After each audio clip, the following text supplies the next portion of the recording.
He told an audience in Gateshead that many universities could do more to attract people of ability, regardless of background. Northern universities hit back, accusing ministers of being badly briefed and ignorant of the facts. And tonight, the Shadow Chancellor, Michael Portillo, accused panicking ministers of retreating into class politics and sullying the reputation of world-class universities. With the government's attack on university elitism still going strong after more than a week, the Shadow Chancellor decided it was time to add his voice to the debate. During a speech in the former Tory stronghold of Basildon, he said Labour had miscalculated in trying to appeal to voters through class envy. Only panic could explain the decision last week to retreat into the envy-ridden class politics of a bygone age of old Labour, using the case of an individual girl at university to score political points and to sully the reputation of great British institutions. It was earlier in the day during a trip to the northeast that the Deputy Prime Minister became the latest in the parade of government figures, broadening the attack beyond Oxford and Cambridge and calling for all universities to do more to break down social barriers. We believe many universities in the north and the south could do more to attract people of ability regardless of their background. The performances between universities vary very considerably, say between York and Hull, and Durham and Newcastle, or again between the Southern universities down in Oxford and Cambridge. Failing to provide educational opportunity was, Mr Prescott said, immoral and didn't make economic sense. But Durham University is smarting from the criticism and feels ministers should recognise the steps they're taking to attract more state school students. Universities in the North East are signed up to this. We want to do this, so it's an old agenda. Second thing I think they can do is actually to encourage pupils to come to universities like Durham rather than making it sound difficult, and I mean that across the board. It's over a week since the case of Laura Spence ignited a government onslaught led by the Chancellor Gordon Brown against Oxford elitism. Rejected from there, she's now opted for Harvard in the United States, a university commended today by Mr Prescott for its broad spread of students. The string of ministerial broadsides, though, is testing the patience of the teaching profession. I'm a bit worried, actually, about this attack going on day after day after day. I think we simply need to draw back to understand that there is good work going on, not amongst all the universities, but some of them. Government sources insist John Prescott wasn't singling out any particular northern university for criticism. But it's clear his speech was part of a coordinated attempt by ministers to widen the attack on university elitism beyond Oxford and Cambridge. It's hardly a diplomatic approach, and the government has been criticised for it. But strategists say that Labour's Opportunity for All message is playing well with its Labour heartlands, and that's good enough reason to continue with it. Carolyn Quinn, BBC News, Westminster. Throughout the recent debate over access to Britain's top universities, Harvard University in the United States has been held up as an example of equality in education. Our correspondent Nick Bryant has been to Harvard to see if the image of a system open to all is borne out by reality. A university older than America itself and based on the same founding principle, the equality of opportunity for all, or at least that's the theory. Some of Harvard's students remain unconvinced. Sometimes there's sort of the remnants of that old boy feel to the school, but I feel like they're sort of trying to move the best that they can away from that type of a feel. There's definitely a sense of you're the best, you're the cream of the crop, the #1 most intelligent students in the country. Don't forget that. Harvard says it no longer deserves its elitist rich kid image and uses its network of alumni to identify potential applicants from a wide range of backgrounds. They're judged on national tests, school grades and interviews. The aim, to create as diverse a student body as possible. What the admissions committee is looking for is the young woman from Montana, from a high school that nobody ever heard of, who's been a rodeo rider the last 3 years. That is an interesting person. Admit her. So if Laura Spence had come from a similar school, but in America, she may not have got in? Absolutely. A school perhaps like Fenway High, 2 miles from the university in a rundown neighborhood of Boston. It's never got a student into Harvard. These pupils don't even bother to apply. It carries the image of being someplace snobby, somewhere where you have to be elite family with money, someone with history. And I'm not that kind of person. You look through a catalog and they'll have the same black person on every single page just so they can seem diverse. The pursuit of excellence has long been a hallmark of Harvard College. The latest recruitment video tries to show it's a university open to all and stresses that 70% of undergraduates receive financial aid. If you are admitted to Harvard and you are admitted without regard to your financial need, we will find a way to make sure you can come here if that's what you choose to do. Harvard and Oxford are alike in so many ways, but frustratingly difficult to compare, especially when it comes to student enrollment. At Oxford, 53% of its places are offered to state school pupils. Harvard refuses to publish statistics, saying they're irrelevant. The university recognizes it still has an image problem and is working hard to try and solve it. It's targeting inner city schools, for instance, and promoting mentoring schemes with their pupils. Exactly the same initiatives, in fact, which Oxford is taking too. Nick Brandt, BBC News, Cambridge, Massachusetts. 60 years ago tonight, the greatest military evacuation of all time was underway, rescuing the last units of the British Army, pinned down and facing capture or destruction on the beaches of Dunkirk. There'd seemed no escape from the advancing German army, but thanks to the Navy and a fleet of small boats crewed by civilians who'd answered the call for help, more than 300,000 men were safely ferried back home across the Channel. Today, our special correspondent Gavin Hewitt joined veterans as they returned to Dunkirk on one of those little ships. Dunkirk, little ships, this is Flag. I'm sure you'll all be aware that the weather forecast is fine for us to go. 60 years after their voyages made history, a flotilla of little boats left Dover Harbour again today for the French coast. Over 600 of these boats had saved the heart of the British Army, and on the seawall, some of those who will always remember the craft that crossed the Channel to rescue them from the Dunkirk beaches. Even today, there is something improbable about these boats and the role they played. They're an assortment of river cruisers, barges, weekend craft, a few only 29 foot long. Today it was possible for some to recall those 9 days in June when the weather was kind and the sea glass smooth and Britain held its breath for its trapped troops. Some travelling today remembered what it was like when they first approached the beaches. I've never forgotten the sight of the sandy white beach stretching miles up the coast, and there were the 400,000 soldiers all lined up in rows, sitting or walking, but the key thing was they were all under discipline. Again and again, the ships were attacked by the Luftwaffe. Lines of men on the beaches were strafed by Stuka bombers. 68,000 lives were lost, but over 300,000 were saved. Dunkirk was a victory snatched from the jaws of defeat. 60 years ago, these boats literally helped change the course of history. With the British Army in retreat, there were some figures at home who were beginning to talk of making a separate peace with Hitler. But after Dunkirk, after what Churchill called a miracle of deliverance, the talk was only of resistance. The convoy today threaded its way through the shipping lanes. Among the tributes, a lone Spitfire dipping its wings in respect as it flew over the convoy. As the little boats and veterans arrived in Dunkirk this afternoon, they were greeted by crowds. For many of the veterans, this will be a last return. The Dunkirk Veterans Association is being disbanded, its numbers depleted by age. Late this afternoon, Harry Barth walked back to the dunes east of the town. He had sat here for 2 days as bombers attacked the beach. That was the worst day of my life, I think. When I looked up and I thought, Harry, this is it. The lasting legacy of men like Harry Barth is that they changed the way we see ourselves as a nation. The Dunkirk spirit has been absorbed into the national character, an enduring belief that ordinary people against terrible odds can prevail. Gavin Hewitt, BBC News, Dunkirk.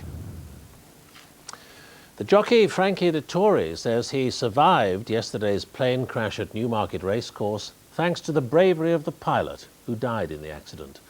Doctors will operate on Dettori's broken ankle tonight, and it's expected both he and his fellow jockey Ray Cochrane will remain in hospital over the weekend.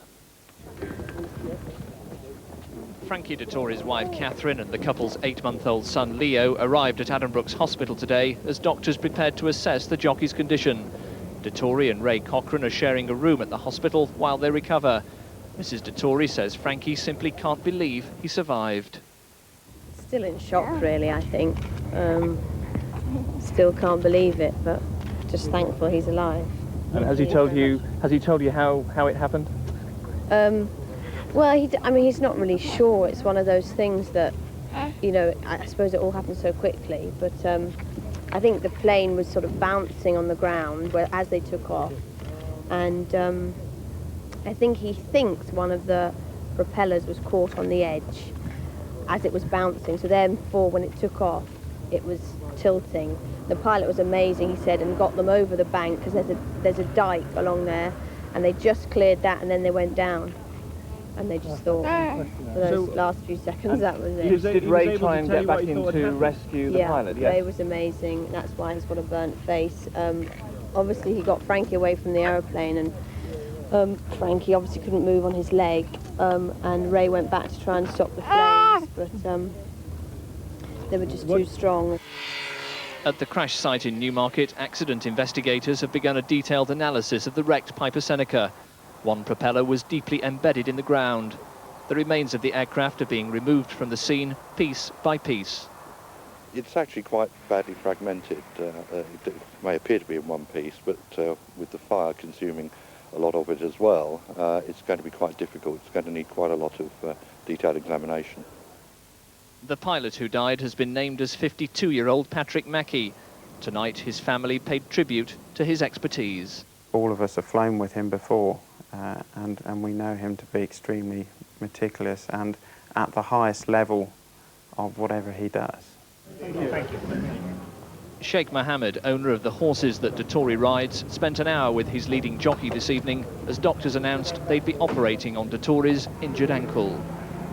Doctors here say Frankie Dettori and Ray Cochrane will stay in hospital under observation over the weekend to give them more time to recover from the trauma of the crash. Paul Newman, BBC News, Addenbrooke's Hospital in Cambridge. Police investigating the bombing of London's Hammersmith Bridge are trying to trace two taxi drivers who dropped passengers near the scene shortly before the explosion. Parts of the City of London were cordoned off today after a string of security alerts. Waterloo Bridge closed this afternoon and more traffic chaos in London. A security alert which turned out to be a false alarm. Other streets in the capital were also disrupted. London was on guard against more bomb attacks. At Hammersmith Bridge, where a sophisticated device blew a hole in a girder, anti-terrorist branch officers hope two taxi drivers may hold the key. Both of them dropped off passengers on the south side of the bridge less than 2 hours before the blast. Detectives believe they may have been carrying the bombers. The explosion ripped up part of a steel walkway and damaged the structure underneath. Council engineers say the bridge could stay closed for weeks. At the scene, soil and other debris has been collected. All of it will be analysed for clues. The police believe the explosive Semtex was used, and evidence suggests a Republican splinter group opposed to the peace process carried it out. Tonight, Scotland Yard said they were considering a claim the Continuity IRA were responsible for the latest bomb attack. A call was made to a Northern Ireland media organisation, but no code word was used, and they're treating it with some caution. In the early hours of this morning, the police were stopping motorists. I need to ask you, did you cross Hammersmith Bridge between 1 a.m. and 4 a.m? No. Officers will continue to question people over the next few days as they gather intelligence about the bombers' movements. It'll be a long, slow process. Stephen Cape, BBC News, Hammersmith. The Army has begun dismantling 4 of its installations in Northern Ireland as part of the demilitarisation process laid down in the Good Friday Agreement. Demolition work began at Cookstown in County Tyrone, one of 2 checkpoints being closed. 2 observation posts in Belfast will also be vacated. The company which supplied GM-contaminated rapeseeds to around 600 farmers has agreed to pay them compensation. Advanta UK says any contaminated crops should be destroyed. The level of the payments is to be agreed by loss adjusters and farmers' unions. It's nearly a year since the Yugoslav army was forced out of Kosovo, bombed into retreat, and compelled to surrender the province to NATO troops. But in Serbia, despite that humiliation and the damage inflicted there also during NATO's bombing campaign, President Slobodan Milosevic remains firmly in power. A year ago, the BBC's World Affairs editor John Simpson was expelled from Serbia's capital, Belgrade. Now he's returned to see how the country has changed. The scars of war are as obvious as ever. This building once housed the studios of radio and television stations, which supported President Milosevic. Coming back here a year afterwards, it's like walking into a time warp. Nothing whatever seems to have changed. The political situation is still completely unresolved. They haven't even done anything about the buildings in Belgrade, which were destroyed. The slogans of a year ago are still there too. There is some residual anger here. Just today, the government accused NATO of dropping 1.5 tons of depleted uranium during its campaign. But for the most part, the anger's ebbed away. Most people just want to return to normal life. But that can't happen while President Slobodan Milosevic is in power. And for the moment at least, he's riding high. It's a bit like watching Saddam Hussein getting his strength back after the Gulf War.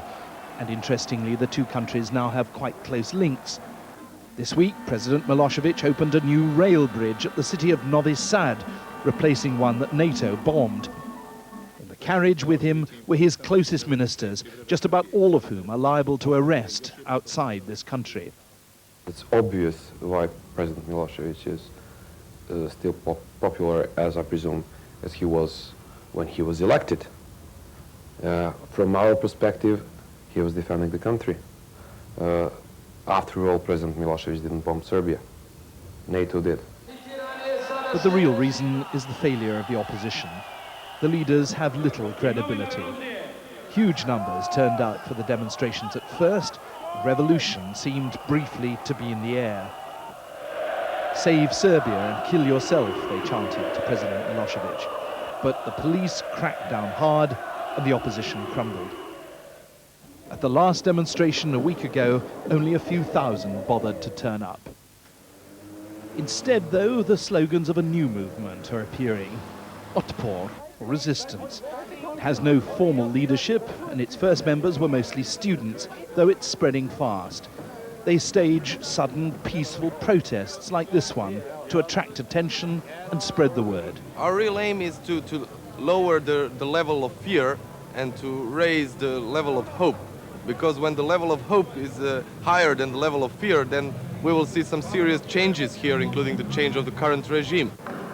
Easier said than done, and the government skillfully portrays them as innocents who are really NATO's pawns. But for now, everything here seems very peaceful. It's another sign that so far, President Milosevic, just like his new ally Saddam Hussein, is beating the opposition hands down. John Simpson, BBC News, Belgrade. More than 700 former patients at 2 hospitals in Birmingham are being advised to contact their GPs after they were treated by a surgeon who was suffering from hepatitis C. Health officials insist that the chances of the virus being passed from doctor to patient are very slim. The surgeon, who hasn't been named, worked at 2 hospitals in Birmingham, the Selly Oak and the Queen Elizabeth. It's not known when he contracted the virus, but records going back 5 years have been investigated. This is the letter that 749 people are to receive. It explains a health worker who was involved in their treatment had hepatitis C but didn't know, and they should contact their GP. We regret what has happened, but the reality is this virus is out there in the community. It is carried by a percentage of patients in the normal community as well as in patients themselves. It's thought the surgeon got the virus during the course of his work. The nature of operations means the disease is much more likely to move from patient to doctor. Hospital officials are keen to stress that the risk of transmission is extremely low, less than half of 1%. But that still means that 2 or 3 people of the 750 who've received letters are likely to have contracted the hepatitis C virus from the surgeon who operated on them. The NHS Direct helpline in the Midlands has specialist advisors standing by. We're able to provide specific information around general issues to do with the hepatitis C issue, and we can manage most cases in that very simple way. Hospital officials say a treatment and counselling programme is in place for anyone who tests positive. Richard Bilton, BBC News, Birmingham. American plans to develop a space-based missile defense system are nothing new, and their revival by President Clinton hasn't made them any less controversial. The president, on his European tour today, chose a speech in Germany to reaffirm America's commitment to European security. But he's yet to give the final go-ahead for a space-based missile shield, and many countries, including Russia, where he arrives tomorrow, oppose it. The president in Germany today hailed as Europe's truest friend. But this no easy trip for Mr. Clinton. He's trying to persuade skeptical allies and a deeply suspicious Russia that they should accept a US plan for new missile defenses designed to destroy nuclear warheads in space. The Americans have carried out 3 years of tests. The idea to launch a so-called kill vehicle guided to its target by high-tech radar. Mark. Missile away. US officials say the system would counter a missile strike from so-called rogue nations like North Korea or Iraq, but the Russians and the Chinese see it as a threat to their security too. Dangerous nations like North Korea and Iran will soon have nuclear missiles that can hit our cities. This TV ad, one sign of growing support in Washington, certainly amongst Republicans, for a full-fledged space-based defensive shield, whatever the consequences for arms control. I believe it is no exaggeration to say that America is facing a grave and present danger from ballistic missile attack. As the development work continues, the president has just a few months left to decide whether to give the missile defense project the final green light. It's likely that he will, because both he and Vice President Gore are desperate not to be labeled as soft on defense by the Republicans. But it's a decision which could spark a new global arms race, and there's no guarantee that this missile defense system will actually work. Well, let's take a look. This man, one of America's leading experts on ballistic missiles, has seen leaked data from the Pentagon's early tests. They show, he says, that the kill vehicle cannot differentiate between a real incoming warhead and a decoy. I think this limited Star Wars concept could be defeated by any adversary, no matter how primitive they are, if they're capable of building long-range ballistic missiles. So White House officials are on the defensive. How do you respond to the latest revelations that the National Missile Defense Project is fundamentally flawed from a technical point of view? We will look at all of the information. I don't think that, I think there are differences of viewpoint on this. Respected people, I think, on both sides of this argument. But we have not made a judgment. But Judgment Day is coming. Bill Clinton will decide whether to move America's missile defenses into space. It could be the most important decision of his presidency. Stephen Sacker, BBC News, Washington. Here, head teachers who are sent in to turn around failing schools should be paid £100,000 a year, according to the leader of the National Association of Head Teachers. 3 of the so-called superheads have recently resigned. But our education correspondent Mike Baker reports on one in Sheffield who's enjoying remarkable success. Some little bottles, which will be in pigeonholes. Wait, no. Champagne in the staff room is just one example of the way Hugh Howe motivates his teachers. They're celebrating because in September, all 140 places for new pupils will be full. A huge achievement for a school that had been named and shamed as one of the worst in Britain. The importance is not just getting to 140. The real challenge now is to keep 140 and for the next 4 years work with them so that they realise their full potential. Hugh is one of the new breed of superheads, a label he personally rejects. In some schools where the superheads haven't worked out, it's because they haven't gelled with their staff. Hugh emphasises teamwork. for example, supporting newly qualified teachers with his presence in the classroom. What schools like Furvale need are head teachers and other staff that work and support them with passion for education, with a commitment, a desire and a determination to want to make a difference. Hugh came to Sheffield after rescuing another failing school in the West Midlands. As they relaunched their beleaguered school under the government's Fresh Start policy, the governors in Sheffield knew they needed a strong leader. If you've got the right head with the credentials, then that head can then begin to appoint staff who are like-minded, and the team develops. And it's through that kind of teamwork that the school it comes out of the particular difficulties and goes to the future. The head leadership role is crucial, vital. The Fresh Start policy remains unproven, but Furvale is moving in the right direction. And Superhead label or not, its head teacher is critical to that success. Mike Baker, BBC News. And the main news tonight, the Deputy Prime Minister John Prescott has continued the government's attack on what he calls elitism in Britain's universities. That's it. That's the 9 o'clock news. Good night.